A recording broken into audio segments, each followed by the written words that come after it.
어젯밤 11시쯤 건진법사 전성배 씨가 특검 조사를 마치고 나옵니다. 특검 사무실에 들어간 지 13시간여 만입니다. 취재진의 질문엔 답하지 않았습니다. 그만 좀 합시다. 명품들은 혹시 어디서 잃어버리신 거예요? 잃어버리고 나서 통일교회는 뭐라고 하셨나요? 이거. 김건희 특검팀이 전 씨를 소환한 건 특검 출범 이후 처음입니다. 특검은 통일교 측이 전 씨를 통해 김건희 여사에게 통일교 현안을 청탁하고 고가의 선물을 전달한 의혹 등을 살펴보고 있습니다. 통일교 측으로부터 총 8,200만 원 상당의 다이아몬드 목걸이와 샤넬 가방 2개 등을 받은 혐의입니다. 전 씨는 그동안 김 여사에게 전달하지 않고 잃어버렸다고 주장해왔습니다. 이런 가운데 특검 전 씨를 수사했던 서울 남부지검은 지난해 말 전 씨 자택에서 현금 뭉치를 찾아냈지만 출처를 밝힐 핵심 증거를 분실한 사실이 뒤늦게 확인됐습니다. 검찰이 확보한 1억 6,500만 원의 현금 다발 가운데 5천만 원어치의 신권은 한국은행이 밀봉한 이른바 관봉권이었습니다. 그런데 검찰은 집회의 검수 날짜와 담당자, 부서 등의 정보가 적힌 띠지와 스티커 등을 분실했던 것으로 밝혀졌습니다. 현금을 세는 과정에서 직원이 실수로 이를 잃어버린 것으로 알려졌습니다. 검찰은 이 같은 사실을 지난 4월 뒤늦게 알았지만 감찰 조치나 이후 김건희 특검에도 알리지 않은 것으로 전해졌습니다. JTBC 안지연입니다. 정말 이거는 믿기지 않는 뉴스인데 네. 이 관봉권의 띠지를 이 고인지 아닌지 모르겠습니다. 잃어버렸다. 자, 시간을 작년 12월 연말로 돌립니다. 이제 그때는 이제 김건희 특검이 출범하기 전이잖아요. 남부지검에서 건진법사가 공천 관련해서 여러 청탁을 받았다는 의혹을 가지고 수사를 하기 시작해요. 네. 그래서 남부지검이 건진법사 전성배 씨의 집을 압수수색을 합니다. 그때 기억하실 거예요. 현금 다발 1억 6,500만 원이 나왔는데 그중에 5천만 원은 한국은행 관봉권이라는 거예요. 네. 지금 저 사진이 건진의 자택에서 발견된 그 5만 원짜리 100개 묶은 거를 다시 또 10개 묶어서 이렇게 둘둘둘 비닐로 감싸 실물 사진입니다. 아, 관봉권. 건진 집에서 포장 잘 돼 있네요. 네, 그렇습니다. 네. 저렇게 포장이 잘 되어 있죠. 이제 관봉권이라고 하는 거는 우리 일반 시중은행에서 하는 그 띠지에 담긴 정보보다 훨씬 많은 게 적혀 있단 말이에요.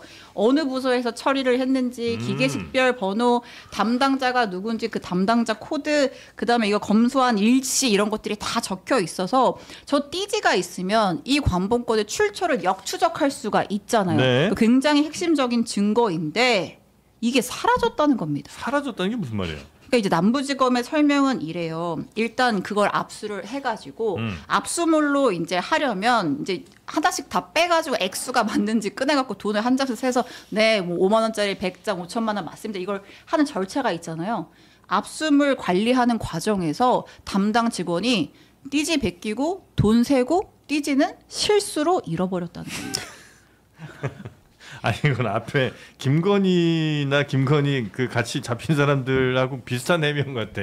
이걸 잃어버렸다는 게 말이 됩니까? 실수로 잃어버렸대요. 검찰에서 이 핵심 증거를.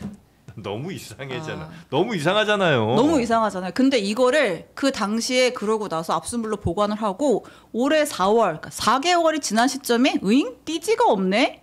라는 걸 알았다는 거예요. 이 돈이 고무줄로 묶여 있었대요. 말도 안 되잖아. 그럼 어떻게 추적을 해? 근데 이제 지금 말씀드렸지만 이거 당시에 압수수색해가지고 이 관봉권 압수한 주체가 남부지검이잖아요. 네. 남부지검은 금융범죄 전담 수사팀이 있는 특화된 곳이에요. 그러니까 이렇게 현금 압수하고 수표 압수 이런 거는 한두 번 해봤겠어요? 근데 띠지의 중요성을 몰랐겠어요? 근데 직원이 실수로 잃어버렸다. 라고 지금 얘기가 나오고 있죠. 예. 이거 왜 이랬을까요? 그러니까 어디서 온 건지 그 증거 능력을 좀 이렇게 없애기 위해서 그랬을까? 이거 그냥 실수로 잃어버렸다는 건 너무 말이 안 되잖아요. 상식적으로는 이해는 잘 안 되죠. 왜냐하면 이제 증거물 다룰 때 우리가 네. 영화 같은 데서 보면 다 장갑 끼고 그다음에 뭐 저 하나씩 이렇게 집어서 봉투 안에 집어넣어서 오염되지 않게 이렇게 하잖아요. 현장에서 이렇게 갖고 올 때. 네, 그렇죠. 그러니까 거기에 이제 그 관봉권 같은 경우도 예를 들면 그거를 다룰 때도 손으로 세우면 자기 지문이 막 묻을 텐데 맞아요. 그걸 그렇게 해야 할 것 같지는 않거든요. 네. 적어도 그 관법권이면 그대로 그 액수를 확인하기 위해서라면 기계 같은 걸로 해서 세고 그 장갑 끼고 기계 세고 다시 원형대로 그대로 넣어서 만들어 넣어서 그 증거물을 보존을 해야 되는데 그게 증거물인데 막 뜯어서 일부는 버리고 그다음에 그 돈만 갖다 놨다. 그래서 상식적으로는 도저히 이해하기가 어려운 거고. 예. 원래 그대로 보존해야죠. 그대로 보존해야지. 그대로 고스란히. 그렇죠. 고스란히. 예. 근데 그걸 왜 그렇게 띄요? 보면 그걸 그냥 일종의 증거 인멸 시도가 있었던 게 아니냐. 검찰이 그렇죠. 뭐 그렇게 오해를 얼마든지 할 수 있잖아요. 왜냐면 너무나 터무니없는 게다가 그런 주장이니까. 그거 잃어버렸다는 직원은 뭐 전혀 감찰도 안 하고 뭐 징계도 안 하고 아무것도 안 했다는 거잖아요. 얘기는 뭐 그 수사 중인 사건에 대해서 직원들의 사기를 고려해서 그것을 뭐 감찰하거나 문제 삼지 않았다라고 얘기하는데 그건 논리적으로 말이 되나요? 예를 들어 네. 신문사에서 어떤 기자가 큰 그 오보를 내거나 사고를 확 쳤는데 그거 그냥 넘어가자라고 하기가 글쎄 그렇게 할 수가 있나? 제가 보기엔 더구나 이제 이것은 그 공기업 그 공적인 기관이잖아요. 네. 공적 기관에서 그렇게 검찰에서 할 수 있나라는 생각이 들어서 뭔가 좀 석연치 않다 설명이 그런 생각이 드네요. 네. 자, 하여튼 이거는 좀 밝혀내긴 해야 될 것 같은데 지금 뭐 밝힐 의지는 별로 지금 검찰이 있어 보이는 것 같지는 않고 그냥 직원 실수다 이러는 거 보니까. 네. 근데 이게 중요한 겁니다. 검찰이 왜 이런 짓을 했을까? 왜 했을까? 네, 저는 그렇죠? 사실은 검사가 이거는 솔직히 말하면 증거 인멸을 적극적으로 한 거라고 보거든요. 실수를 가장해서. 예. 근데 여기서 핵심은 그럼 왜 그런 짓을 했을까? 이상하지 않습니까? 게다가 예를 들면은 거기 있는 직원이 정말 실수했으면 그 직원에 대해서 응분에 뭔가 징계를 하거나 처벌하는데 그런 것도 전혀 없이 네. 그냥 우리 이거 잘못해서 잃어버렸는데 미안해 끝이야 이러고 말아버리잖아요. 그럼 결국은 그 띠지나 뭐 그 증거들을 통해서 뭔가 밝혀질 만한 진실을 우리에게 알려주기가 싫다는 거죠. 그 진실이 무엇이길래 우리에게 알려지는 게 싫었을까? 그러면 이 건진이라고 하는 사람이 행동하는 모든 것에는 원래는 그 남편인 윤석열이라는 검찰권이 앞에서 네. 항상 막아주고 있었던 그런 것들이 있었었고 네. 아까 말씀하셨잖아요. 건진법사와 관련된 영장을 법원에 청구했는데 법원이 너무 허술하고 너무 허접해서 이거 도저히 영장을 발부할 수 없다더라. 그것도 전부 다 검찰 작품이거든요. 네. 검사는 그러니까 이 건진법사 관련된 모든 것들에 대해서는 네. 건진법사가 잡히는 걸 원하지도 않고 건진법사가 영장을 발부받아가지고 뭔가 수색해서 뭔가 나오는 걸 원하지도 않았고 실질적으로는 건진을 도와주고 싶었고 건진을 덮어주고 싶었다는 것밖에 안 돼요. 왜냐하면 네. 이게 확실한 게 지난번에 건진법사 그 2번의 영장이 네. 기각이 됐어요. 그것도 우리 다 이상하다 그랬잖아요. 또 하나 이상했던 거는 뭐냐면 남부지검에서 이런 짓을 하고 난 다음에 특검이 이제 발족을 해가지고 특검이 건진법사 법당을 찾아갔더니 거기서 또 똑같은 곳에다가 압수수색 영장을 신청했는데 압수수색 영장이 또 발부가 됐어요. 세 번째 영장이 나온 거거든요. 왜 그런 일이 가능하겠어요? 똑같은 곳에다 예전에 이미 다 했는데.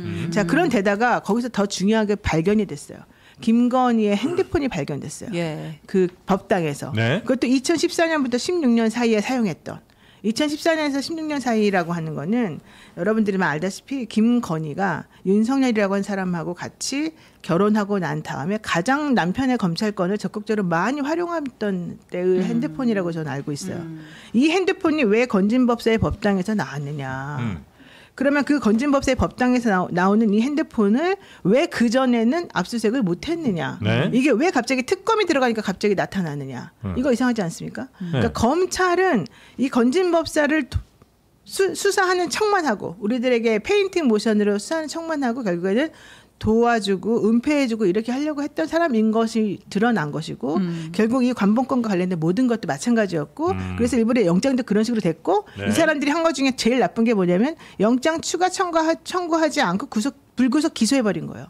자, 불구속 기소하는 게 뭐가 문제냐? 불구속으로 기소를 해버리잖아요. 네. 그럼 더 이상 그 건 관련해서는 새롭게 수사를 못해요. 그 사람을 불러다가 새롭게 수사할 수가 수사는 없어요. 종료군요. 네, 수사는 종료예요. 그럼 이제 추가 그 동안에 조사한 게 아주 재판에 후지면 후진 것만 가지고 해야 돼요. 그러니까 그러면 제대로 처벌 안 받고 바로 그거는 그거예요. 끝. 네, 그게 끝이에요. 그러니까 기소를 하려면 더 증거를 모아가지고 그러면 했었어야 되는데 그거 없이 그냥 있는 것만 가지고 할게요. 이게 불구속 기소거든요. 네네네. 그렇게 해버렸어요. 그리고 난 다음에 건진에 대해서 아무리 별별별 얘기가 다 나와도 결국은 이 검찰은 움직이지 않아.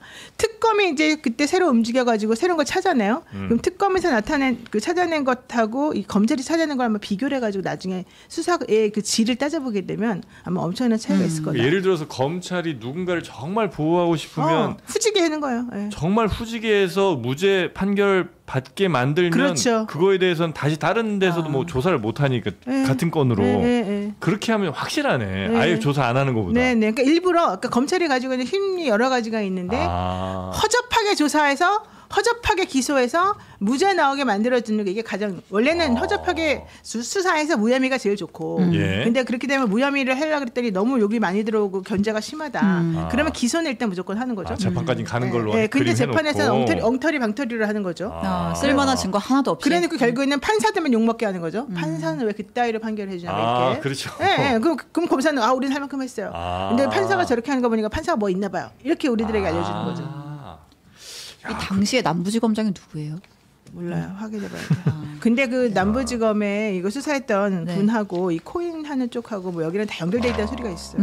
아니면 혹시 그 특활비가 예를 들면 검찰 특활비나 혹은 뭐 대통령실 특활비 같은 게 관봉권으로 올 수 있잖아요. 그렇죠. 그때 그래서 그 얘기 만약에 많이 그게 관봉권이 뭐 검찰 쪽에서 만약에 혹시라도 나온 거라면은 검찰에서 그거를 조직을 보호하기 위해서 그 띠지 같은 거를 인멸하거나 이랬을 수도 있나 하는 너무 설마. 소설이죠. 네. 아니, 그럴 수도 있어요. 검찰이 그런 건 검찰에서 소설이 나온 돈이 건진한테 갔다고요?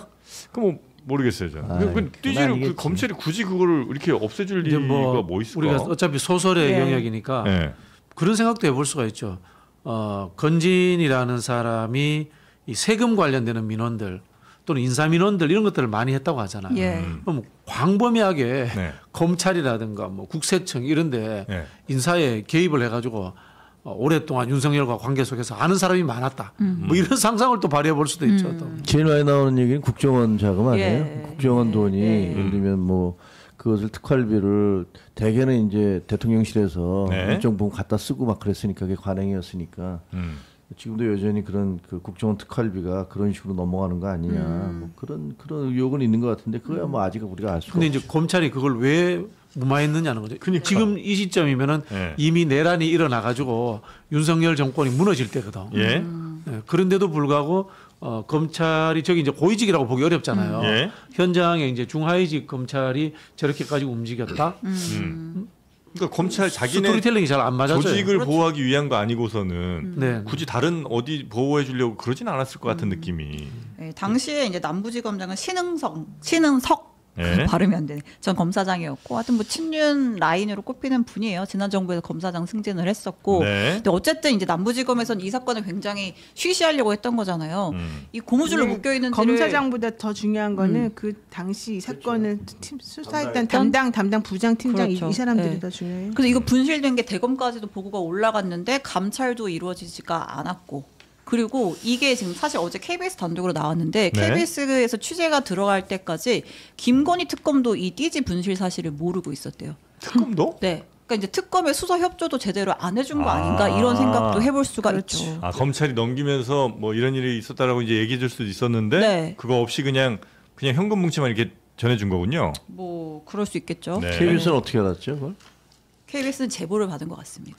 근데 제가 볼 때 이 관련해서 검찰 내부에서도 말이 많았을 거예요. 누군가는 알고 있었을 테니까. 네. 검찰의 비협조가 한두 군데가 아닌 게 어제 제가 이제 백혜령 경정이라고 네네. 만났는데 예. 지금 그 마약 세관 사건 아닙니까? 예. 그것도 검찰을 중심으로 해서 합수부를 만들었는데 거의 수사 진행이 안 되고 있대요.